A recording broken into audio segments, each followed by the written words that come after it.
नमस्कार साथियों, आप सभी का स्वागत है आपके अपने YouTube चैनल पढ़ाई की पोथी में। साथियों, उम्मीद करती हूँ कि आप सभी स्वस्थ होंगे, मस्त होंगे, बेहतर होंगे और निरंतर अपनी तैयारी के माध्यम से सफलता का मार्ग प्रशस्त कर रहे होंगे। तो चलिए, जीन पियाजे से रिलेटेड जो भी उनका सिद्धांत है, संज्ञानात्मक विकास का सिद्धांत, जिसके बारे में हम डिटेल से चर्चा कर चुके हैं।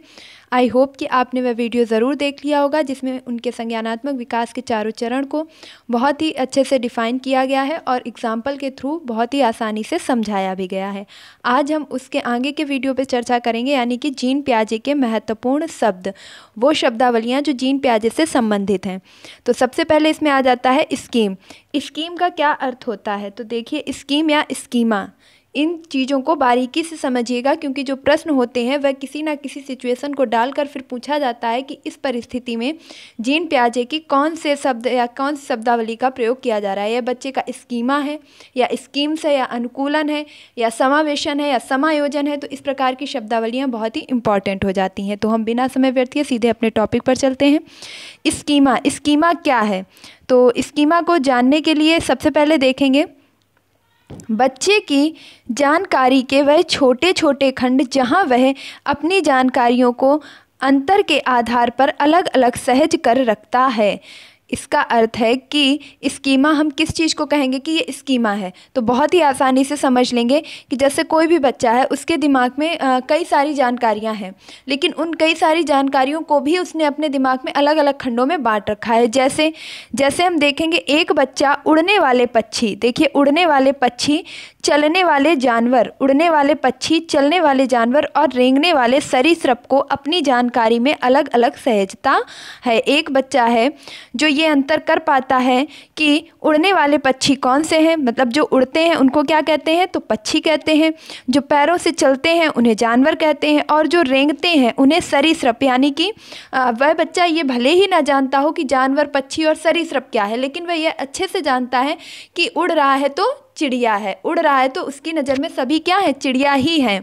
और जो चलने वाले जानवर हैं वो सभी क्या हैं, एक जैसे हैं, जानवर हैं। वो कभी भी ऐसा नहीं करेगा कि पक्षी को जानवर और जानवर को पक्षी कहने लगे, क्योंकि उसे अच्छे से पता है जो उड़ रहा है वो चिड़िया है और जो चल रहे हैं वो जानवर हैं, और सरीसृप जो रेंग रहे हैं। या हम बहुत आसानी से कह सकते हैं कि बच्चा मिठाई, फल और सब्जी, पूड़ी में अलग अलग अंतर कर सकता है। बच्चे को आसानी से पता है कि फल ये चीज़ होती है, आम दिखाने पे वो बोल देगा कि हाँ ये फल है, ये सब्जी पूड़ी है, और इसके बाद ये क्या है, ये जो है हमारा मिठाइयाँ हैं। तो इस प्रकार बच्चे की जानकारी जो उसके दिमाग में है वह अलग अलग खंडों में विभाजित होती है उसके मस्तिष्क में, उसे ही हम स्कीमा के नाम से जानते हैं। तो आई होप आप इसे अच्छे से समझ चुके होंगे। अगला देखेंगे जो इनका शब्द है, वह अगला शब्द है स्कीम्स। देखिए, स्कीम्स और स्कीमा बहुत ही माइनर अंतर है, लेकिन बहुत आसानी से आप समझ पाएंगे। किसी कार्य को सही ढंग, क्रम व तरीका स्कीम्स है। किसी कार्य को सही क्रम से करना, सही ढंग से करना, सही तरीके से करना ही स्कीम्स है। जैसे एक बच्चा है जो सुबह सुबह उठता है, यानी कि स्कूल जाने से पहले का, अब स्कूल जाने से पहले का क्या क्या उसका रूटीन है, उसे आप ज़रा एक बार देखेंगे। सबसे पहले वह क्या करता है, नहाना, कपड़े पहनना, फिर जूते पहनना, बस्ता लेना, टिफ़िन लेना, उसके बाद स्कूल के लिए निकल जाना। कभी भी बच्चा ऐसा नहीं करता है कि उठा, सबसे पहले बस्ता लेना, जूते पहनना, फिर नहाना, फिर कपड़े पहनना, ऐसा तो नहीं करता ना। वह सबसे पहले क्या करता है, उठते ही उठते नहाता है, फिर कपड़े पहनता है, फिर जूते पहनता है, उसके बाद नाश्ता करता है और अपना बस्ता लेकर के स्कूल के लिए निकल जाता है। तो वह जो किसी काम को भी कर रहा है, जैसे अगर मैं कहूँ कि पहले उसने number 1, number 2, number 3, number 4, number 5, इस तरीके से जो वो नंबरिंग से काम कर रहा है, मतलब किस काम के बाद कौन सा काम होना चाहिए, इस चीज़ को कहेंगे स्कीम्स। यानी कि बच्चा जब स्कीम्स के थ्रू काम कर रहा है, अपनी पोजीशंस के थ्रू काम कर रहा है, उसे हम स्कीम्स कहेंगे। और बच्चे के दिमाग में किसी जानकारी के छोटे छोटे खंड होना, वो स्कीमा कहलाएगा। तो इन दोनों चीज़ों में आप आसानी से अंतर समझ चुके होंगे। जैसे अगर बच्चे से कहा जाए कि ड्रेस कहाँ है और जूते कहाँ हैं, तो उसके दिमाग में ड्रेस यानी कि किसी भी कपड़े के रिलेटेड बात हो रही है, जूते यानी कि जूते, सैंडल, चप्पल्स की बात हो रही है। अब इन्हीं को अगर क्रम से कहा जाए कि पहले आप स्कूल से आकर के क्या करेंगे, तो कपड़े उतारूंगा, फिर जूते उतार के रेक में रखूँगा, उसके बाद हाथ धुलूँगा, फिर खाना खाऊँगा। तो इस तरीके की चीज़ें, यानी कि कही जाए बात की स्कीम्स जो होती हैं वह बच्चा देख करके सीखता है। वह जैसा बच्चे अनुकरण करते हैं बड़ों को देख करके ही सीखते हैं कि पापा सबसे पहले उठते हैं, नहाते हैं, कपड़े पहनते हैं, रेडी होते हैं, फिर उसके लिए ऑफिस, फिर उसके बाद ऑफिस के लिए निकल जाते हैं। तो इसी प्रकार बच्चा भी अपनी स्कीम्स को देख करके अनुकरण करके बना लेता है। तो ये तो बात हो गई स्कीमा और स्कीम्स की। अब नेक्स्ट देखेंगे अनुकूलन। बहुत ही इम्पॉर्टेंट शब्द है आपका अनुकूलन। यहाँ से भर भर के क्वेश्चन पूछे जाते हैं और इसे मैं बहुत ही आसान भाषा में आपको समझा दूंगी बहुत ही कम समय में। देखिए, अनुकूलन किसी परिस्थिति में स्वयं की जानकारी, किसी परिस्थिति में स्वयं की जानकारी द्वारा अनुकूलन करना, जिसे दो भागों में विभाजित किया गया है। किसी परिस्थिति में, देखिए आपके सामने कोई भी ऐसी परिस्थिति आ गई है जिसमें आप स्वयं की जानकारी, मतलब जितना आपको पता है उसके द्वारा ही अनुकूलन कर रहे हैं, यह क्या कहलाएगा? अनुकूलन कहलाएगा। अब कैसे अनुकूलन कर रहे हैं? अब आप कहेंगे अनुकूलन कर रहे हैं तो अनुकूलन का ही क्या अर्थ है? तो बहुत आसानी से समझ जाइएगा। जैसे आप ये जानिए कि आप किसी के घर गए हैं और आप उन लोगों को नहीं जानते हैं कि वो लोग कौन है, और इससे पहले आप उनसे कभी भी मिले भी नहीं हैं। तो आप जाते ही जाते क्या करेंगे? एक चीज़ तो आपको बहुत अच्छे से पता है कि बचपन से ही सिखाया गया है नमस्ते करना। बचपन से ही क्या सिखाया गया है? नमस्ते करना। तो बचपन से हमने नमस्ते करना सीख लिया है। अब जैसे ही हम किसी के घर पहुँचे, हम किसी को नहीं जानते हैं, एक कॉमन सा वर्ड हम जानते हैं, अंकल और आंटी। यदि उनकी उम्र हमारे मम्मी पापा से मिलती हुई है, अगर भाई बहन से मिलती हुई है तो भैया या दीदी, तो हमने जाते ही जाते उनसे नमस्ते कर लिया, और हमारे नमस्ते करने के बाद ही उन्होंने हमें अच्छे से बिठाला और पानी के लिए पूछा। तो क्या हम उनको जानते थे? नहीं जानते थे। क्या हम इससे पहले उनसे मिले थे? नहीं मिले थे। क्या हमने वहाँ जाने से पहले इस चीज़ को सीखा कि हमें वहाँ जाके क्या करना है? नहीं। लेकिन हमारे पास जो पहले से हमारी इस स्कीमा में पड़ी हुई चीज़ें थी, जो हमें पहले से चीज़ें पता हुई थी, हम कई चीज़ों को पहले से जानते थे, उनके द्वारा हमने उस परिस्थिति में अनजान जगह पर भी अपने आप को अनुकूलित कर लिया, मतलब वहाँ के अनुसार ढाल लिया। तो स्वयं को उस परिस्थिति के अनुसार ढाल लेना ही अनुकूलन कहलाता है। अब अनुकूलन को दो भागों में बांटा गया है। ये दो भाग कौन से हैं? तो सबसे पहला भाग है आपका समावेशन और दूसरा भाग है समायोजन। बहुत ही आसानी से समझेंगे। देखिए, समावेशन क्या है? पुराने ज्ञान को नए ज्ञान से जोड़ना। पुराने ज्ञान को नए ज्ञान से जोड़ना। जैसे अब पुराने ज्ञान को नए ज्ञान से जोड़ना, कैसे जोड़ना? तो इस चीज़ को भी समझ लेंगे। काले रंग के कारण कौवा कोयल को एक समझना। काले रंग के कारण एक बच्चा कौवा और कोयल को एक ही समझता है। कैसे रंग के कारण? तो काले रंग के कारण एक बच्चा कौवे को भी कौवा समझता है और कोयल को भी कौवा ही समझता है, यानी कि कोयल और कौवे को वो एक ही समझता है। किस कारण? काले रंग के कारण। वह कोई भी अंतर इसमें नहीं कर पाता है। तो उसे पुराना ज्ञान क्या था कि हमने तो काले रंग का कौवा देखा है, और उसे नए ज्ञान में क्या मिला? कोयल मिली। तो उसने कोयल को भी क्या कहा? कौवा ही कहा। तो ये हो गया हमारा समावेशन, मतलब जो पुराना ज्ञान था उसके द्वारा जो नया ज्ञान मिला उसको भी एक साथ जोड़ लेना। अगला क्या है? समायोजन। प्राप्त पुराने ज्ञान में नए ज्ञान द्वारा विरोध उत्पन्न होने पर, प्राप्त पुराने ज्ञान द्वारा नए ज्ञान में विरोध उत्पन्न होने पर उसमें संशोधन कर लेना ही समायोजन है। देखिए, जो आपको पहले पता था उसके बाद आपको कुछ नई जानकारी हुई। अब जब नई जानकारी हुई तो उस नई जानकारी ने पुरानी जानकारी में विरोध उत्पन्न कर दिया, और विरोध उत्पन्न करने के बाद हमने क्या किया कि नई जानकारी जो हमें मिली उसके द्वारा पुरानी जानकारी में संशोधन कर लिया, और संशोधन करके उस चीज़ को सीख लिया। इसे ही हम कहते हैं समायोजन। देखिए, अब मैं इसे कितनी आसानी से आपको अभी बता देती हूँ। जैसे आवाज़ के आधार पर अंतर करके कौवा और कोयल को अलग अलग समझना। देखिए, समावेशन में हमने क्या किया? कौवा और कोयल को एक ही समझ लिया। क्यों?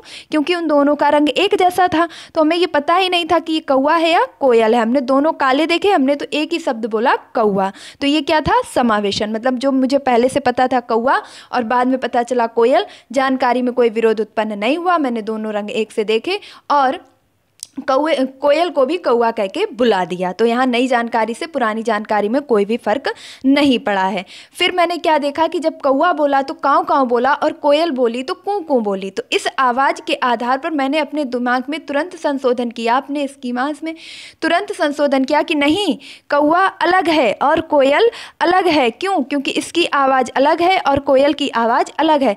अब से मैंने जो अभी संशोधन अपनी पुरानी जानकारी में किया है और उस संशोधन के बाद मैंने अब से जाना है कि जो कौवा है वो काँव काँव बोलेगा और जो कोयल है वो कूँ कूँ बोलेगी। इनका रंग जरूर एक है लेकिन कौवा और कोयल अलग अलग हैं।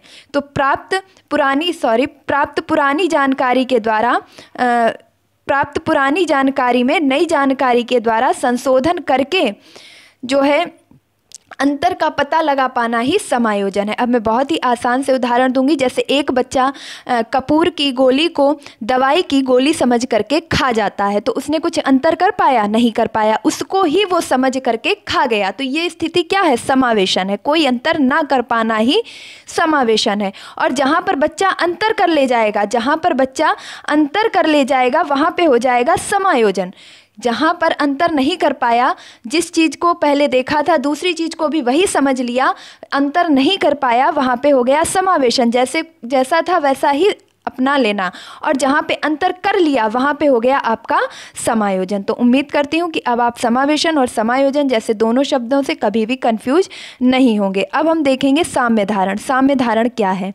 तो जीन पियाजे के द्वारा सबसे ज़्यादा प्रयोग किए जाने वाला शब्द साम्य धारण कई बार परीक्षाओं में पूछा जा चुका है, जिसका अर्थ होता है जब बालक की जानकारियों में कोई विरोधाभास ना हो। जब बालक की जानकारियों में कोई विरोधाभास ना हो। ये देखिए, ना हो, ना पे ज़रा थोड़ा सा ध्यान देंगे कि जब बालक की जानकारियों में कोई विरोधाभास ना हो, यह संपूर्ण प्रक्रिया समायोजन या समावेशन द्वारा पूरी होगी। इसका बहुत ही सटीक उदाहरण दूंगी। मान लीजिए एक बच्चा जो दवाई की टिकिया और कपूर की गोली में अंतर नहीं कर पाता था, वह दवाई को और कपूर की गोली को एक ही समझता था और वह दवाई समझ करके ही कपूर की गोली को भी खा जाता था। यह स्थिति क्या थी?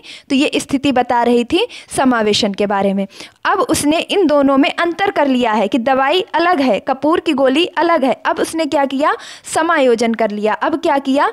समायोजन कर लिया। और समायोजन के बाद उसने कपूर की गोली और दवाई की गोली में जब अंतर कर लिया है और अंतर करने के बाद उसने जो जानकारी प्राप्त हुई है उसको जब इकट्ठा कर लिया है, उसी को हम कहते हैं साम्य धारण। तो अब सीधा सा आप एक ही एग्जाम्पल से तीनों चीज़ों को समझेंगे कि एक बच्चा जो दवाई की गोली और कपूर की गोली में अंतर नहीं कर पाता था और कपूर की गोली को भी दवाई की गोली समझ करके खा जाता था, यह स्थिति किस चीज़ को दर्शा रही है? तो समावेशन को। एक बच्चा जो दवाई की गोली और कपूर की गोली में अंतर कर ले जाता है और वह जानता है कि जब बुखार होगा तब दवाई खाई जाएगी और यह कपूर की गोली है जो कि नहीं खाई जाएगी, तो ये चीज़ क्या कहलाएगी? समायोजन। अब कपूर की गोली और दवाई की गोली में अंतर करने के बाद उस अंतर को अपने दिमाग में हमेशा के लिए सेट कर लेना ही साम्य धारण कहलाता है। तो उम्मीद करती हूँ कि इन तीनों शब्दों को आप आसानी से समझ चुके होंगे। अगला देखेंगे संगठन। संगठन का क्या तात्पर्य है? तो पियाजे द्वारा दिए गए संगठन शब्द का तात्पर्य है जब बच्चा अपनी जानकारी को सुव्यवस्थित कर लेता है। संगठन का मतलब होता है कि किसी भी जानकारी को अपनी स्थिति और क्रम के अनुसार इकट्ठा कर लेना। जैसे एक बहुत ही सटीक सा उदाहरण देंगे। एक बच्चा है, उससे उसकी मम्मी ने ये कहा है कि जाओ जितने भी लंबे आकार की सब्जियां हैं और गोल, जितनी भी मान लीजिए आपकी सब्जियां हैं और जितनी भी मिठाइयां हैं और जितनी भी पापा जो है बाहर से दवाइयां लाए हैं उनको अलग अलग कर लीजिए। अब वह बच्चा आसानी से समझ चुका है कि मुझे सब्जियां अलग करनी है, दवाइयां अलग करनी है और मिठाइयां अलग करनी है। यानी बच्चे में संगठन की क्षमता जो है वह आ गई है और वह चीज़ों को क्रम से भी लगा सकता है। तो ये स्थिति कब होती है? संगठन की स्थिति, ये मैंने आपको चारों चरण बताए हैं संज्ञानात्मक स्तर के, तो आप मुझे कमेंट बॉक्स में ज़रूर बताइएगा। अगला है जीववाद। जीववाद का क्या तात्पर्य है? तो जीववाद का अर्थ होता है निर्जीव वस्तु को भी सजीव समझना। जब बच्चा निर्जीव और सजीव वस्तु में अंतर नहीं कर पाता है तो जीन पियाजे के अनुसार उसे जीववाद कहा जाता है। अब देखिए सजीव और निर्जीव में कैसे अंतर नहीं कर पाता है। जैसे एक बच्चा जो अपने हाथी को देख करके कहता है कि ये हाथी मेरा चलता है, ये हाथी मेरा खाता भी है और ये हाथी मेरे साथ बातें भी करता है, तो उसे ये नहीं पता है कि ये हाथी कैसा है, ये हाथी निर्जीव है। और वह जब भी खाना खाता है तो वह अपने घर से जब भी कुछ लाता है तो वह उस हाथी के लिए भी लेकर के आता है। क्यों? और जब हाथी गिर जाता है तो वह यह भी कहता है कि मेरे हाथी को चोट लग गई है। ये क्या है? बच्चे के अंदर अभी ये क्षमता नहीं आई है कि हाथी निर्जीव है। तो निर्जीव वस्तुओं को भी सजीव समझना। वह अपने खिलौनों से बातें करता है, खिलौनों को खाना खिलाता है, अपने गुड्डे को नहलाता भी है। ये चीज़ें दर्शाती हैं कि बच्चे के अंदर जीववाद है। और ये जीववाद आपका किस स्तर में होता है?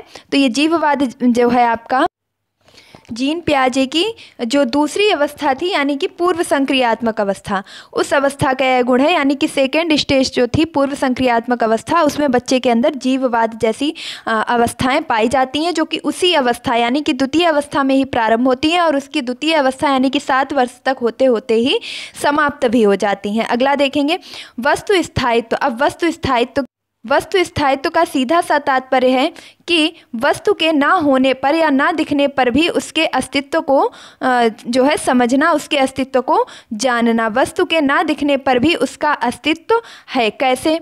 जैसे एक बच्चा होता है जो अपनी माँ को बहुत ही कहा जाए तो चेहरे से भले ही ना पहचाने, बाद में देख पाए कि हाँ ये मेरी माँ का चेहरा था।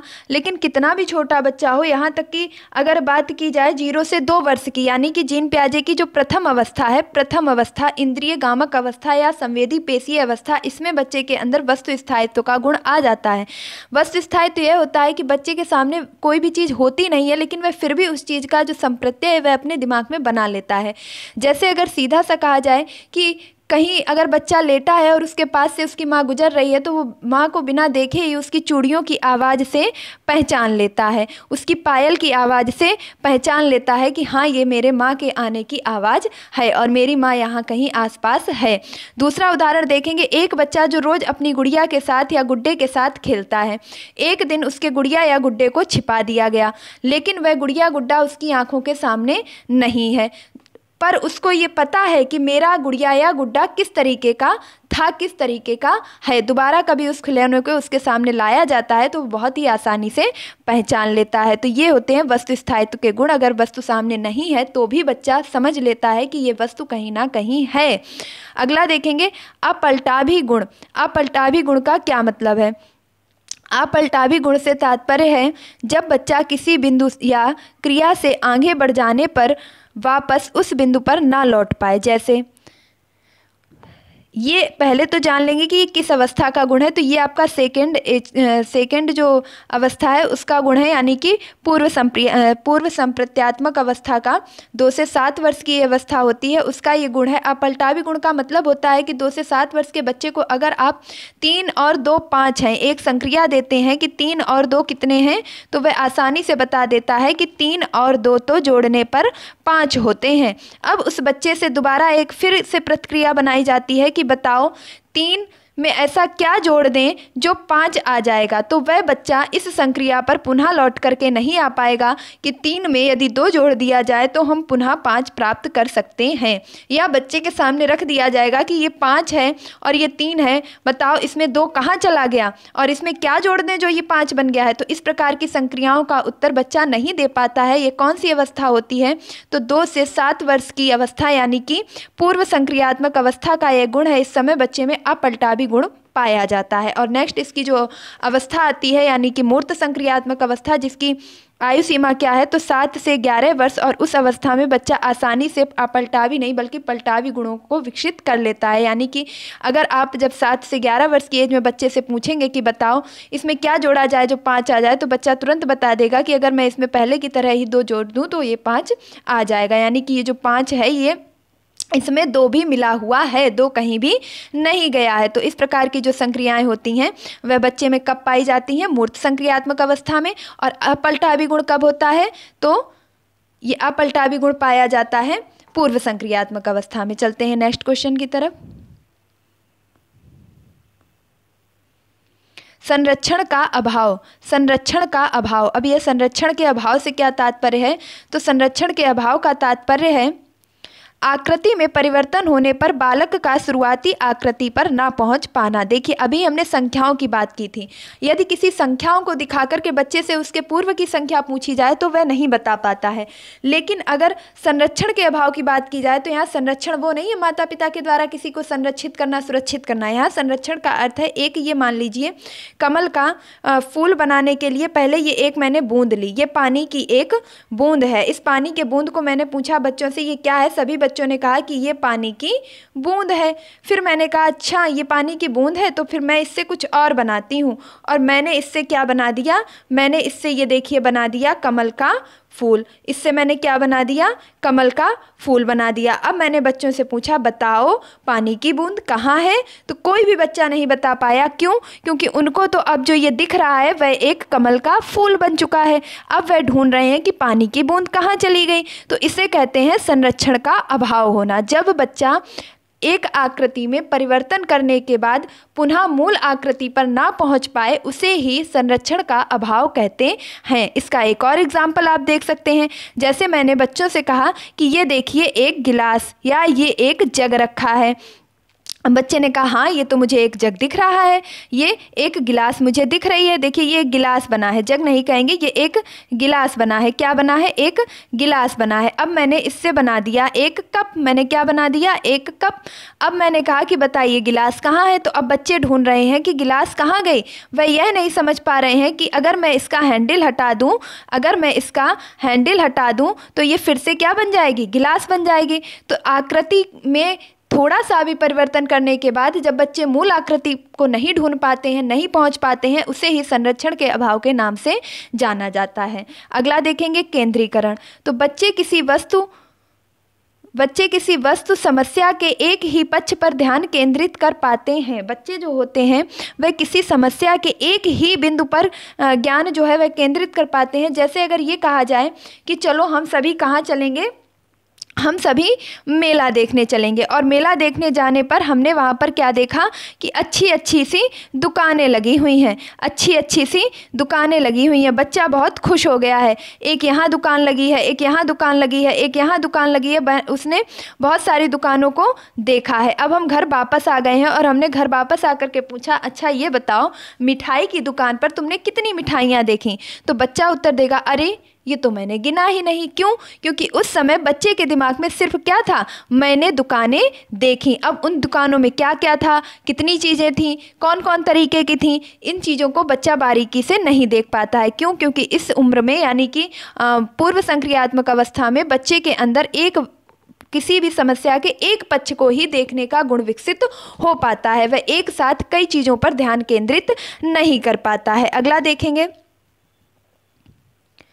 आत्मकेंद्रिता। आत्मकेंद्रिता से क्या तात्पर्य है? तो आत्मकेंद्रिता का अर्थ होता है इसमें बच्चा सिर्फ अपने आप को ही वरीयता देता है। देखिए बच्चा जो होता है 0 से 2 वर्ष की अवस्था यानी संवेदी पेशी अवस्था और 2 से 7 वर्ष की अवस्था यानी कि आपके पूर्व संक्रियात्मक अवस्था, इस अवस्था तक बच्चा सिर्फ और सिर्फ आत्म केंद्रित होता है यानी कि वह स्वार्थी होता है। कैसा होता है? स्वार्थी होता है। चॉकलेट का डिब्बा मिला है तो पूरा का पूरा कौन खाएगा? मैं ही खाऊंगा। मिठाई मिली है तो पूरी कौन खाएगा? मैं ही खाऊंगा। एक भी बिस्कुट अपनी बहन और भाई को नहीं दूंगा। इस प्रकार की भावनाएं बच्चों में कब पाई जाती हैं? तो द्वितीय अवस्था यानी कि पूर्व संक्रियात्मक अवस्था में, जिसे क्या कहते हैं? तो आत्मकेंद्रिता। प्रश्न आपके सामने डाला जाएगा कि राहुल जो कि कक्षा 1 में पढ़ने वाला बालक है और वह जब भी बाहर घूमने जाता है तो जब खिलौने लाता है घर पर तो अपनी बहन को कभी भी खेलने नहीं देता है। जीन पियाजे की अवस्थाओं में यह किस अवस्था का गुण है जिसे कह सकते हैं आत्मकेंद्रियता, संरक्षण का अभाव और केंद्रीकरण या अनुकूलन? तो क्या हो जाएगा आत्मकेंद्रियता। और किस अवस्था का गुण है? तो द्वितीय अवस्था यानी कि पूर्व संक्रियात्मक अवस्था का यह गुण पाया जाता है। इसमें बच्चा स्वार्थी होता है, वह सभी चीज़ों में सिर्फ और सिर्फ खुद को देखता है, सिर्फ अपने बारे में सोचता है। यहाँ तक कि जब उसको चॉकलेट खाने को दी जाती है तो वह यह सोचता है कि अगर मैं धीरे धीरे खाऊंगा तो यह चॉकलेट मेरी बहन को भी बांट दी जाएगी, इसलिए वह मिली हुई चॉकलेट को एक ही बार में ख़त्म करने की सोचता है। और मुंह में जगह ना होने पर भी वह ज़बरदस्ती उसे ठूस ठूस कर खाता है कि जितनी मैं मुंह के अंदर कर लूँगा उतनी तो मुझे नहीं बांटनी पड़ेगी। तो इस प्रकार की जो प्रतिक्रियाएँ हैं बच्चा किस अवस्था में करता है? पूर्व संक्रियात्मक अवस्था में, जिसे आत्मकेंद्रियता के नाम से भी जाना जाता है। फिर हम देखेंगे सामाजिक संचरण। बच्चे अपनी सूचनाओं को स्कीमा में रखने से पूर्व कुछ संशोधन भी करते हैं। देखिए, सामाजिक संचरण का अर्थ यह है कि कोई भी बच्चा जब किसी भी जानकारी को अपने स्कीमा में रखता है, यानी पहले वह किसी भी चीज़ को देखता है। देखिए, उसने पहले छोटे पत्थर, बड़े पत्थर और बालू में अंतर करना सीख लिया है, लेकिन सिर्फ यही नहीं है कि उसने अंतर कर लिया, उसके साथ साथ भी उसमें कुछ ना कुछ वह परिवर्तन करता है। जैसे उसने अपनी बुद्धि से ये भी सीख लिया है कि जो छोटे पत्थर थे वह देखने में थोड़े गोल थे और ये बड़े पत्थर तो किसी भी आकार के हो रहे हैं। तो इस तरीके से वह कुछ चीज़ों को समाज के द्वारा भी सीखता है, या ये भी सीखता है कि जैसे मैंने मान लीजिए जब मिठाई खाई थी तो वह मीठी लगी थी और मिठाई खाने पर सभी खुश हुए थे, लेकिन सब्जी खाने पर कोई इतना खुश नहीं हो रहा है। तो उसने मिठाई और सब्जी में तो अंतर कर लिया है, इसके साथ उसने यह भी जान लिया है कि किस प्रकार की प्रतिक्रिया में लोग ज़्यादा खुश हो रहे थे। तो अंतर करने के साथ साथ उसमें अपनी तरफ से भी वह कुछ परिवर्तन करके उस जानकारी को अपने दिमाग में जब सेट करता है उसे ही सामाजिक संचरण कहते हैं। तो इस प्रकार आपके जितने भी जीन पियाजे से रिलेटेड शब्दावलियाँ थी वो लगभग कंप्लीट होती हैं। अब जीन पियाजे से जो भी क्वेश्चन बनेंगे वो इनसे बाहर एक भी नहीं जाएंगे। आप इसके पहले का वीडियो यानी कि फर्स्ट पार्ट जरूर देखिएगा, जिसमें जीन पियाजे के संज्ञानात्मक विकास का सिद्धांत दिया गया है, चारों अवस्थाओं के बारे में बताया गया है और ट्रिक के माध्यम से भी और इसके साथ साथ टैग वर्ड के माध्यम से भी उनकी चारों अवस्थाओं को बहुत ही अच्छे से डिफाइन किया गया। आज के वीडियो में मैंने आपको उनसे संबंधित जितने भी शब्द हैं उनके बारे में बताया, तो उम्मीद करती हूँ कि आपको यह वीडियो ज़रूर पसंद आया होगा। अगर आपको ये वीडियो थोड़ा सा भी अच्छा लगा है, मेहनत थोड़ी सी भी अच्छी लगी है, तो प्लीज़ इसे लाइक, शेयर और अगर आप चैनल पर नए हैं तो सब्सक्राइब करना बिल्कुल भी ना भूलिएगा। मिलती हूँ अपने नेक्स्ट वीडियो में, तब तक के लिए खुश रहिए, मस्त रहिए, पढ़ाई में निरंतरता बनाए रखिए, अपने माता पिता गुरुजनों का सम्मान कीजिए और पढ़ाई की पोथी को सपोर्ट कीजिए। धन्यवाद।